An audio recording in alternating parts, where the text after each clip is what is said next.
The message you are about to hear was written and recorded on a record in 1956 by Earl Nightingale. This message is the answer to the question that he had been searching for from the time he was about 9 years old. Earl Nightingale had been born in economically depressed times. As a child, because they were so poor, Earl desperately wanted to know why some people grew up to enjoy prosperity, while others, like his family, struggled merely to survive. Unable to find answers to his questions from grown-ups, Earl began reading everything he could, believing that someone, somewhere, had the answer. Many years passed, and when Earl was 35 years old, he wrote and recorded this message. It was to be played one Saturday morning to a small group of salesmen during his absence. When Earl returned, he learned that the message had made such a positive impact on the men, they wanted copies to share with their friends and family. Earl arranged with Columbia Records to duplicate the record to meet the many requests. Much to Earl's surprise, in very little time, without any real advertising or marketing, over 1 million copies had been sold, and he received a gold record. Earl called the message The Strangest Secret. And this single recording was the seedling from which the entire personal development industry grew. And because Earl had discovered the true meaning of the strangest secret, which determines the outcome of one's life, he went from poverty to become one of the most highly recognized voices and names throughout the United States and from the West Indies to South Africa. His daily radio program, Our Changing World, was the world's most widely sponsored radio program and was heard daily across the United States, Canada, Mexico, Australia, the Bahamas, Guam, New Zealand, Puerto Rico, the Armed Forces Radio, and 30 countries overseas. I'm Diana Nightingale, and since my husband's death in 1989, I have continually looked for new effective ways to continue to share Earl's many messages of inspiration with the world. The personal development industry is so vast today, and yet people around the world attribute the strangest secret as being the one message that has most positively affected their lives. Earl revised the strangest secret several times over the past 40 years as times changed. Because of these changes, I believe you will appreciate the historic value of this original recording.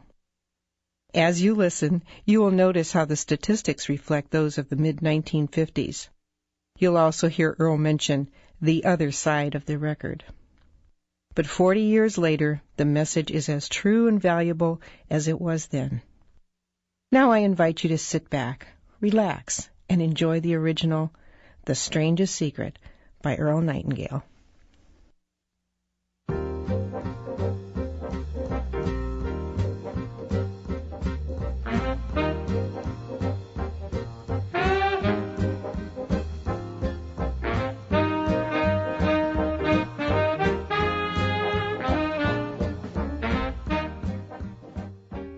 I'd like to tell you about the strangest secret in the world. Not long ago, Albert Schweitzer, the great doctor and Nobel Prize winner, was being interviewed in London, and a reporter asked him, "Doctor, what's wrong with men today?" The great doctor was silent a moment, and then he said, "Men simply don't think." And it's about this that I want to talk with you. We live today in a golden age. This is an era that man has looked forward, dreamed of, and worked toward for thousands of years. But since it's here, we pretty well take it for granted. We in America are particularly fortunate to live in the richest land that ever existed on the face of the earth, a land of abundant opportunity for everyone. But do you know what happens? Let's take 100 men who start even at the age of 25. Do you have any idea what will happen to those men by the time they're 65? These 100 men who all start even at the age of 25 believe they're going to be successful. If you asked any one of these men if he wanted to be a success, he'd tell you that he did. And you'd notice that he was eager toward life, that there was a certain sparkle to his eye, an erectness to his carriage, and life seemed like a pretty interesting adventure to him. But by the time they're 65, 1 will be rich, 4 will be financially independent, 5 will still be working, 54 will be broke. Now think a moment. Out of the 100, only 5 make the grade. Why do so many fail? What has happened to the sparkle that was there when they were 25? What's become of the dreams, the hopes, the plans? And why is there such a large disparity between what these men intended to do and what they actually accomplished. When we say about 5% achieve success, we have to define success. And here's the definition. Success is the progressive realization of a worthy ideal. If a man is working toward a predetermined goal and knows where he's going, that man is a success. If he's not doing that, he's a failure. Success is the progressive realization of a worthy ideal. Rollo May, the distinguished psychiatrist, wrote a wonderful book called Man's Search for Himself. And in this book he says, the opposite of courage in our society is not cowardice, it is conformity. And there you have the trouble today. It's conformity. People acting like everyone else, without knowing why, without knowing where they're going. Now think of it. In America right now, there are over 14 million people 65 years of age and over, and about 13 million of these 14 million are broke. They're dependent on someone else for life's necessities.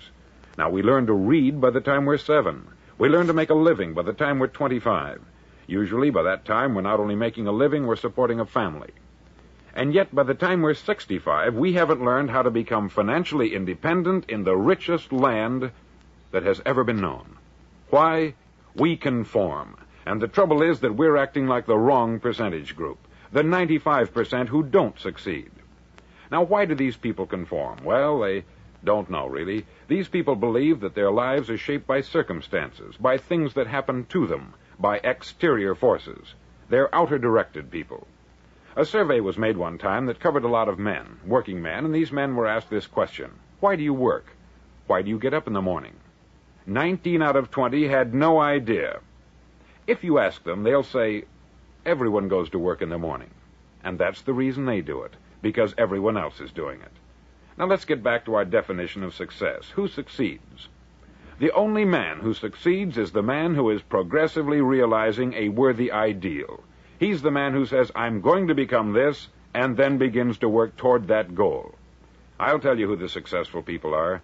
A success is the school teacher who's teaching school because that's what she wanted to do. The success is the woman who's a wife and mother because she wanted to become a wife and mother and is doing a good job of it. The success is the man who runs the corner gas station because that's what he wanted to do. The success is the successful salesman who wants to become a top-notch salesman and grow and build with his organization. A success is anyone who is doing deliberately a predetermined job because that's what he decided to do deliberately. But only 1 out of 20 does that. That's why today there isn't really any competition, unless we make it for ourselves. Instead of competing, all we have to do is create. Now, for 20 years, I looked for the key which would determine what would happen to a human being. Was there a key I wanted to know which would make the future a promise that we could foretell to a large extent? Was there a key that would guarantee a person's becoming successful if he only knew about it and knew how to use it? Well, there is such a key, and I've found it. Have you ever wondered why so many men work so hard and honestly without ever achieving anything in particular, and others don't seem to work hard and yet seem to get everything? They have the magic touch. You've heard them say that about someone. Everything he touches turns to gold. And have you ever noticed that a man who becomes successful tends to continue to become successful? And on the other hand, have you noticed how a man who is a failure tends to continue to fail? It's because of goals. Some of us have them, some don't. People with goals succeed because they know where they're going. Now think of a ship leaving a harbor, and think of it with the complete voyage mapped out and planned. The captain and crew know exactly where it's going and how long it will take. It has a definite goal. 9,999 times out of 10,000, it will get to where it started out to get. Now let's take another ship, just like the first, only let's not put a crew on it, or a captain at the helm. Let's give it no aiming point, no goal, no destination. We just start the engines and let it go. I think you'll agree with me that if it gets out of the harbor at all, it will either sink or wind up on some deserted beach a derelict. It can't go any place because it has no destination and no guidance. It's the same with a human being. Take the salesman, for example. There is no other person in the world today with the future of a good salesman. Selling is the world's highest paid profession, if we're good at it and if we know where we're going. Every company needs top-notch salesmen, and they reward those men. The sky is the limit for them. But how many can you find? Someone once said, the human race is fixed, not to prevent the strong from winning, but to prevent the weak from losing. The American economy today can be likened to a convoy in time of war. The entire economy is slowed down to protect its weakest link, just as the convoy had to go at the speed that would permit its slowest vessel to remain in formation. That's why it's so easy to make a living today. It takes no particular brains or talent to make a living and support a family today. So we have a plateau of so-called security, if that's what a person's looking for. But we do have to decide how high above this plateau we want to aim for. Now let's get back to the strangest secret in the world, the story that I wanted to tell you today. Why do men with goals succeed in life and men without them fail? Well, let me tell you something which, if you really understand it, will alter your life immediately. If you understand completely what I'm going to tell you from this moment on, your life will never be the same again. You'll suddenly find that good luck just seems to be attracted to you. The things you want just seem to fall in line. And from now on, you won't have the problems, the worries, the gnawing lump of anxiety that perhaps you've experienced before. Doubt, fear, well, they'll be things of the past. Here's the key to success, and the key to failure. We become what we think about. Now let me say that again. We become what we think about. Throughout all history, the great wise men and teachers, philosophers and prophets have disagreed with one another on many different things. It is only on this one point that they are in complete and unanimous agreement. Listen to what Marcus Aurelius, the great Roman emperor, said. He said, "A man's life is what his thoughts make of it." Disraeli said this, "Everything comes if a man will only wait. I have brought myself by long meditation to the conviction that a human being with a settled purpose must accomplish it, and that nothing can resist a will that will stake even existence for its fulfillment." Ralph Waldo Emerson said this, "A man is what he thinks about all day long." William James said, "The greatest discovery of my generation is that human beings can alter their lives by altering their attitudes of mind." And he also said, "We need only in cold blood act as if the thing in question were real, and it will become infallibly real by growing into such a connection with our life that it will become real. It will become so knit with habit and emotion that our interest in it will be those which characterize belief." He also said this, "If you only care enough for a result, you will almost certainly attain it. If you wish to be rich, you will be rich. If you wish to be learned, you will be learned. If you wish to be good, you will be good. Only you must then really wish these things, and wish them exclusively, and not wish at the same time 100 other incompatible things just as strongly." In the Bible you read, in Mark 9:23, "If thou canst believe, all things are possible to him that believeth." Dr. Norman Vincent Peale said this, "This is one of the greatest laws in the universe. Fervently do I wish I had discovered it as a very young man. It dawned upon me much later in life, and I've found it to be one of the greatest, if not my greatest discovery outside of my relationship to God. And the great law, briefly and simply stated, is that if you think in negative terms, you'll get negative results. If you think in positive terms, you will achieve positive results. That is the simple fact which is at the basis of an astonishing law of prosperity and success. In 3 words, believe and succeed." William Shakespeare put it this way, "Our doubts are traitors, and make us lose the good we oft might win by fearing to attempt." George Bernard Shaw said, "People are always blaming their circumstances for what they are. I don't believe in circumstances. The people who get on in this world are the people who get up and look for the circumstances they want, and if they can't find them, make them." Well, it's pretty apparent, isn't it? And every person who discovered this for a while believed that he was the first one to work it out. We become what we think about. Now, it stands to reason that a person who's thinking about a concrete and worthwhile goal is going to reach it, because that's what he's thinking about. And we become what we think about. Conversely, the man who has no goal, who doesn't know where he's going, and whose thoughts must therefore be thoughts of confusion and anxiety and fear and worry, becomes what he thinks about. His life becomes one of frustration, fear, anxiety, and worry. And if he thinks about nothing, he becomes nothing. Now, how does it work? Why do we become what we think about? Well, I'll tell you how it works as far as we know. Now, to do this, I want to tell you about a situation that parallels the human mind. Suppose a farmer has some land, and it's good, fertile land. Now, the land gives the farmer a choice. He may plant in that land whatever he chooses. The land doesn't care. It's up to the farmer to make the decision. Now, remember, we're comparing the human mind with the land, because the mind, like the land, doesn't care what you plant in it. It will return what you plant, but it doesn't care what you plant. Now, let's say that the farmer has two seeds in his hand. One is a seed of corn, the other is nightshade, a deadly poison. He digs two little holes in the earth, and he plants both seeds, one corn, the other nightshade.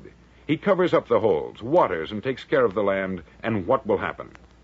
Invariably, the land will return what is planted. As it's written in the Bible, as ye sow, so shall ye reap. Remember, the land doesn't care. It will return poison in just as wonderful abundance as it will corn. So up come the two plants, one corn, one poison. Now, the human mind is far more fertile, far more incredible and mysterious than the land, but it works the same way. It doesn't care what we plant. Success, failure. A concrete, worthwhile goal, or confusion, misunderstanding, fear, anxiety, and so on. But what we plant, it will return to us. You see, the human mind is the last great unexplored continent on the earth. It contains riches beyond our wildest dreams. It will return anything we want to plant. Now, you might say, well, if that's true, why don't people use their minds more? Well, I think they've figured out an answer to that, too. Our mind comes as standard equipment at birth. It's free, and things that are given to us for nothing we place little value on. Things that we pay money for, we value. The paradox is that exactly the reverse is true. Everything that's really worthwhile in life came to us free. Our mind, our soul, our body, our hopes, our dreams, our ambitions, our intelligence, our love of family and children and friends. All these priceless possessions are free, but the things that cost us money are actually very cheap and can be replaced at any time. A good man can be completely wiped out and make another fortune. He can do that several times. Even if our home burns down, we can rebuild it, but the things we got for nothing, we can never replace. The human mind isn't used merely because we take it for granted. Familiarity breeds contempt. It can do any kind of job we assign to it, but generally speaking, we use it for little jobs instead of big, important ones. Universities have proved that most of us are operating on about 10% of our abilities. Decide now, what is it you want? Plant your goal in your mind. It's the most important decision you'll ever make in your entire life. Do you want to be an outstanding salesman, a better worker at your particular job? Do you want to go places in your company, in your community? All you've got to do is plant that seed in your mind. Care for it. Work steadily toward your goal, and it will become a reality. It not only will, there's no way that it cannot. You see, that is a law, like the laws of Sir Isaac Newton, the laws of gravity. If you get on top of a building and jump off, you'll always go down. You'll never go up. And it's the same with all the other laws of nature. They always work. They're inflexible. Think about your goal in a relaxed, positive way. Picture yourself in your mind's eye as having already achieved this goal. See yourself doing the things you will be doing when you've reached your goal. Ours has been called the phenobarbital age, the age of ulcers and nervous breakdowns.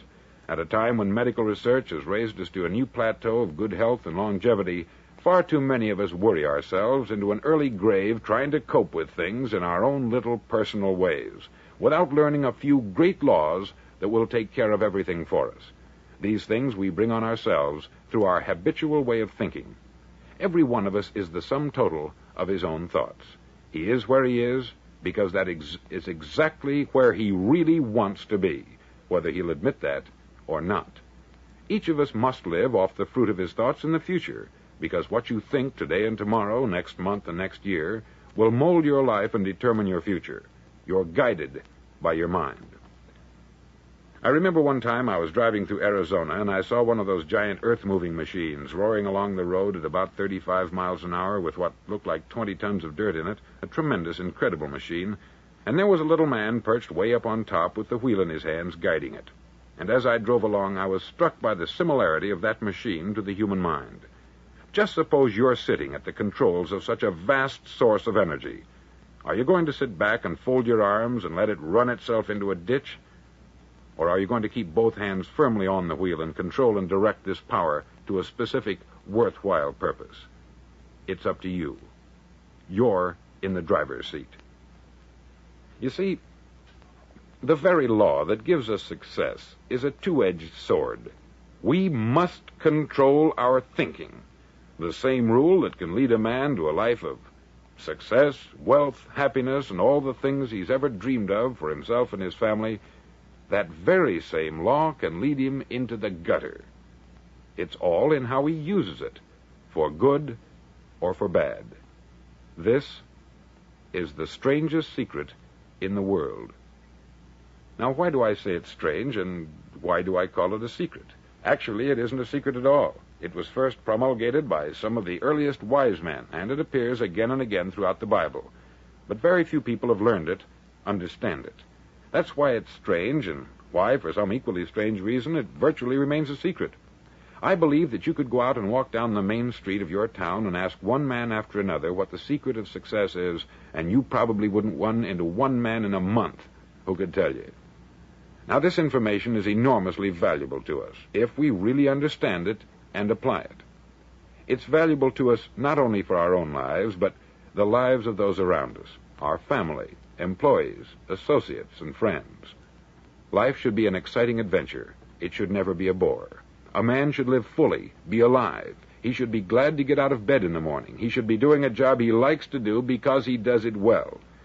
One time I heard Grove Patterson make a speech, the editor-in-chief of the Toledo Daily Blade, and as he concluded his speech, he said something that I've never forgotten. He said something like this: "My years in the newspaper business have convinced me of several things, among them that people are basically good, and that we came from someplace, and we're going someplace. So we should make our time here an exciting adventure.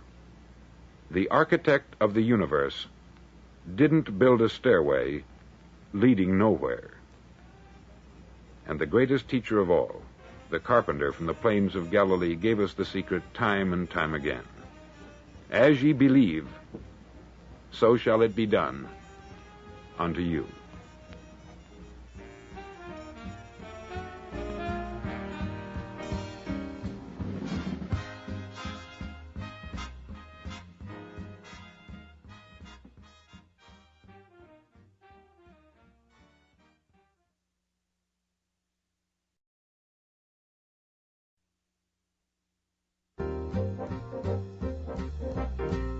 On side number 1 of this record, I've explained the strangest secret in the world and how it works. Now, on this side, I want to explain how you can prove to yourself the enormous returns possible in your own life by putting this secret to a practical test. I want you to make a test that will last 30 days. Now, it isn't going to be easy. If you'll give it a good try, it will completely change your life for the better. Back in the 17th century, Sir Isaac Newton, the English mathematician and natural philosopher, gave us some natural laws of physics which apply as much to human beings as they do to the movement of bodies in the universe. Now, one of these laws is that for every action, there is an equal and opposite reaction. Simply stated, as it applies to you and me, it means we can achieve nothing without paying the price. The results of your 30-day experiment will be in direct proportion to the effort you put forth. To be a doctor, you must pay the price of long years of difficult study. To be successful in selling, and remember that each of us succeeds to the extent of his ability to sell, selling our families on our ideas, selling education in schools, selling our children on the advantages of living the good and honest life, selling our associates and employees on the importance of being exceptional people, to, of course, the profession of selling itself. But to be successful in selling our way to the good life, we must be willing to pay the price. Now, what is that price? Well, it's many things. First, it's understanding emotionally, as well as intellectually, that we literally become what we think about, that we must control our thoughts if we're to control our lives. It's understanding fully that, as ye sow, so shall ye reap. Secondly, it's cutting away all the fetters from the mind and permitting it to soar as it was divinely designed to do. It's the realization that your limitations are self-imposed and that the opportunities for you today are enormous beyond belief. It's rising above narrow-minded pettiness and prejudice. Thirdly, to use all your courage to force yourself to think positively on your own problem, to set a definite and clearly defined goal for yourself, to let your marvelous mind think about your goal from all possible angles, to let your imagination speculate freely upon many different possible solutions, to refuse to believe there are any circumstances sufficiently strong to defeat you in the accomplishment of your purpose, to act promptly and decisively when your course is clear, and to keep constantly aware of the fact that you are, at this moment, standing in the middle of your own acre of diamonds, as Russell Conwell used to point out. Fourth, save at least 10% of what you earn. It's also remembering that no matter what your present job, it has enormous possibilities if you're willing to pay the price. Now let's just go over the important points in the price each of us must pay to achieve the wonderful life that can be ours. It is, of course, worth any price. 1, you will become what you think about. 2, remember the word imagination. Let your mind soar. 3, courage. Concentrate on your goal every day. 4, save 10% of what you earn. And action. Ideas are worthless unless we act on them. Now I'll try to outline the 30-day test I want you to make. Now keep in mind that you have nothing to lose by making this test, and everything you could possibly want to gain. There are 2 things that may be said of everyone. Each of us wants something, and each of us is afraid of something. I want you to write on a card what it is you want more than anything else. It may be more money. Perhaps you'd like to double your income or make a specific amount of money. It may be a beautiful home. It may be success at your job. It may be a particular position in life. It could be a more harmonious family. Each of us wants something. Write down on your card specifically what it is that you want. Make sure it's a single goal and clearly defined. You needn't show it to anyone, but carry it with you so that you can look at it several times a day. Think about it in a cheerful, relaxed, positive way each morning when you get up, and immediately you have something to work for, something to get out of bed for, something to live for. Look at it every chance you get during the day and just before going to bed at night. As you look at it, remember that you must become what you think about, and since you're thinking about your goal, you realize that soon it will be yours. In fact, it's yours really the moment you write it down and begin to think about it. Look at the abundance all around you as you go about your daily business. You have as much right to this abundance as any other living creature. It's yours for the asking. Now we come to the difficult part. Difficult because it means the formation of what is probably a brand new habit, and new habits are not easily formed. Once formed, however, it'll follow you for the rest of your life. Stop thinking about what it is you fear. Each time a fearful or negative thought comes into your consciousness, replace it with a mental picture of your positive and worthwhile goal. There will come times when you will feel like giving up. It's easier for a human being to think negatively than positively. That's why only 5% are successful. You must begin now to place yourself in that group. For 30 days, you must take control of your mind. It will think only about what you permit it to think. Each day for this 30-day test, do more than you have to do. In addition to maintaining a cheerful, positive outlook, give of yourself more than you've ever done before. Do this knowing that your returns in life must be in direct proportion to what you give. The moment you decide on a goal to work toward, you're immediately a successful person. You're then in that rare and successful category of people who know where they're going. Out of every 100 people, you belong to the top 5. Don't concern yourself too much with how you're going to achieve your goal.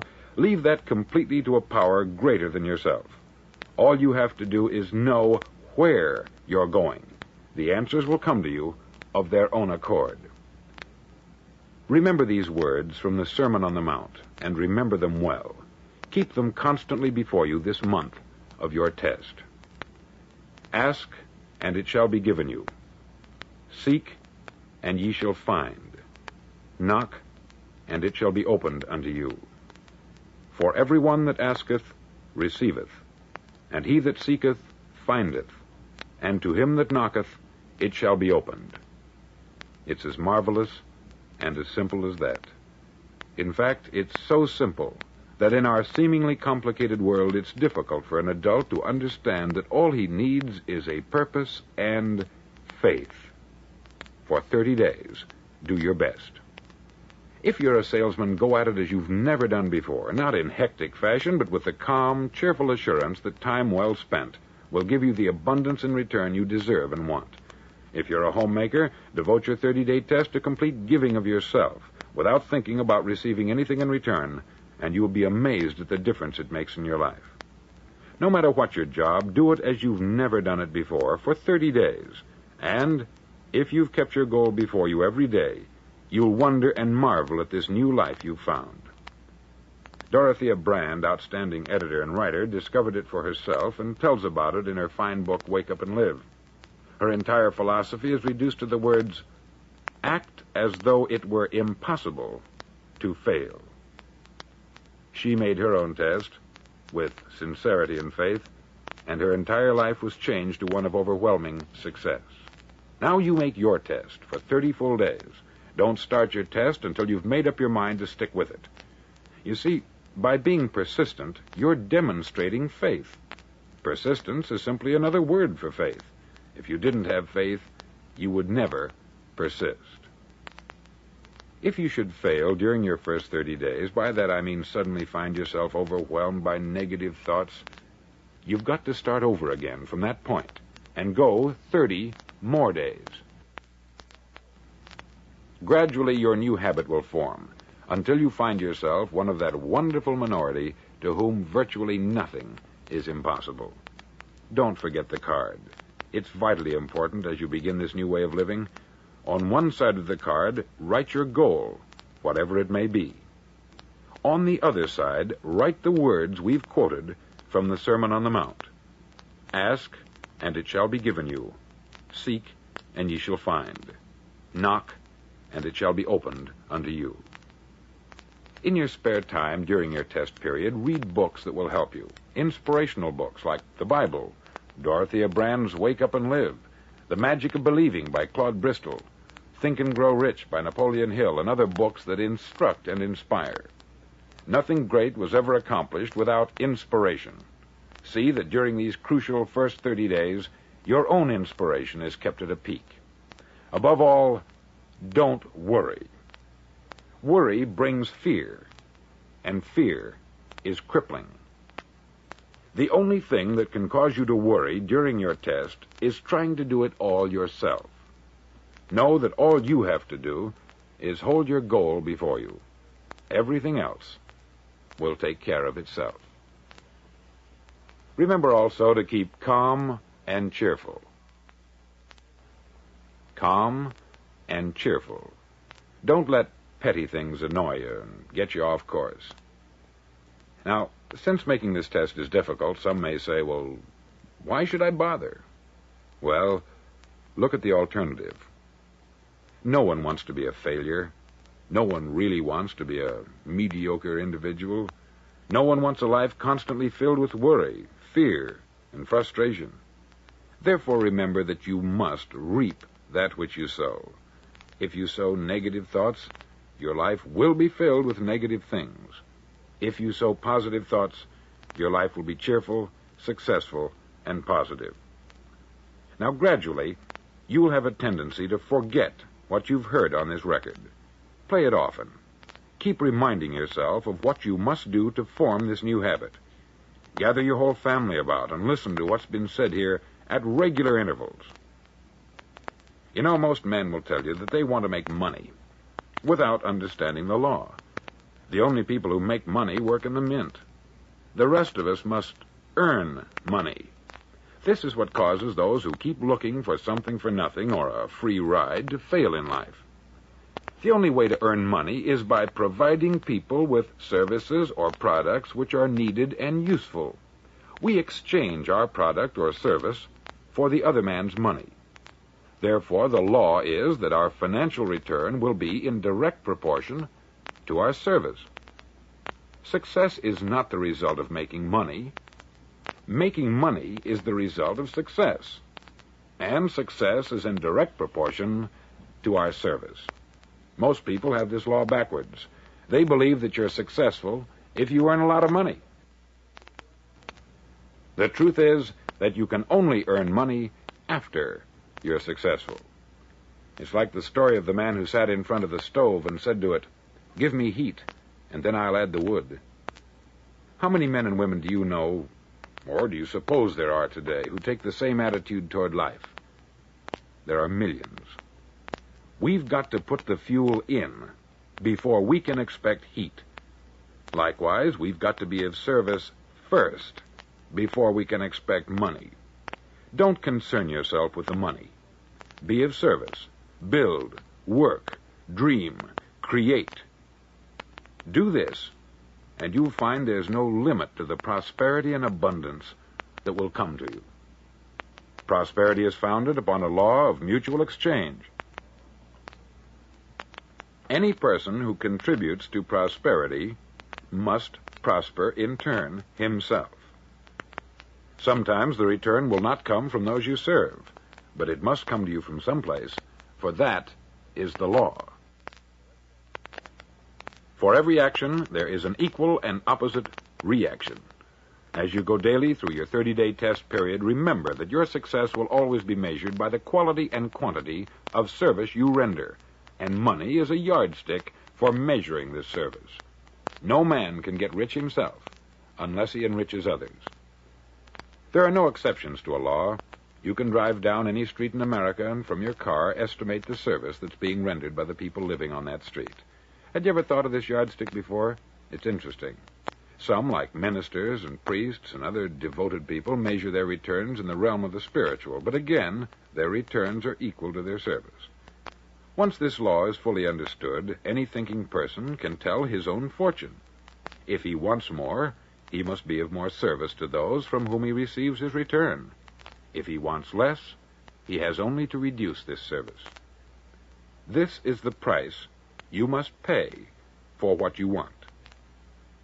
If you believe you can enrich yourself by deluding others, you can only end by deluding yourself.